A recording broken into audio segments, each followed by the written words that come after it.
Okay. With that, I will yield to the gentlelady from Georgia, 10 minutes. Well, thank you so much to my colleague, my delegation colleague, Representative Johnson. Thank you for being the managing member and yielding your time to me this evening. And I'd like to thank you for yielding to me, and thank you for these moments tonight as we're in very critical times, as you have been expressing before I've come. I want to thank your staff as well for taking the time and effort to put this together tonight, and the litigation task force for convening this time on the floor tonight. I am proud to join my Democratic colleagues here to raise the alarm that this administration's actions are rapidly undermining our democracy and our justice system. However, Democrats continue to stand as the party of truth, the party of democracy, and the party of the American people. While the Trump administration is emboldened to tear down foundational programs that keep Americans safe and gut the Department of Justice and our law enforcement, Democrats in Congress are holding this administration accountable and fighting so that our government works for every family, not just the richest in the world or the close friends and colleagues of the president. And I'm here today not just as a public servant, but as a mother who knows what it feels like to lose everything to gun violence. And I know this: every family in America deserves the right to be safe at school, at the grocery store, and at home. But the Trump administration is making this much harder.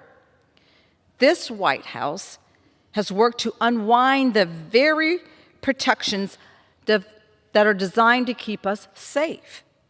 They have cut critical funding for gun violence prevention programs at the Department of Justice and have weakened the ATF, making it easier for guns to fall into the wrong hands and for gun crimes to go unsolved. They even disbanded key initiatives that tracked domestic terrorism and hate crimes tied to gun violence. These decisions are not just reckless, they are deadly, making it easier for violence to spread, for lives to be shattered, and for communities to keep on living in fear.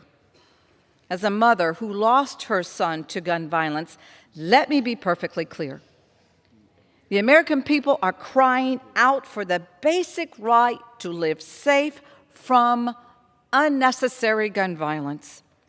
Americans want to send their children to school or to the mall without wondering if they'll ever come home. These egregious Trump administration cuts are a slap in the face to every family and every survivor of gun violence. And in many cases, these rollbacks also make it more difficult for law enforcement to keep our communities safe.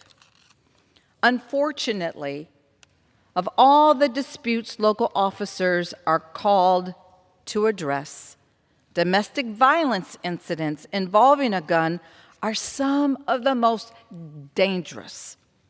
The emotion and volatility during these incidents mean that they can quickly turn deadly if a lethal weapon is present. Instead of strengthening background checks and red flag laws to provide tools to our law enforcement, the Trump administration has weakened those crisis response tools that law enforcement depends on and drastically cut funding to police departments, putting our officers at risk. I came to Congress to make our laws safer after I witnessed firsthand how fragile our justice system can be. And now I am determined, as we all should be determined, that we should be determined to protect our justice systems so that perpetrators of crime and violence are actually held accountable. Recent attacks on judges, as it has been expressed by my colleague, Mr. Johnson, these attacks on our judges and the courts by the Trump administration, they should alarm every American. It will now become harder for families to seek accountability for crimes that are committed against them, and for survivors to get the justice that they duly deserve. Every American, no matter their background or the state that they live in, deserves to trust that when they walk into a courtroom, that the law is fighting on their side. But when our elected leaders belittle public-serving judges and bend the Department of Justice to serve their own interests, they shatter that trust.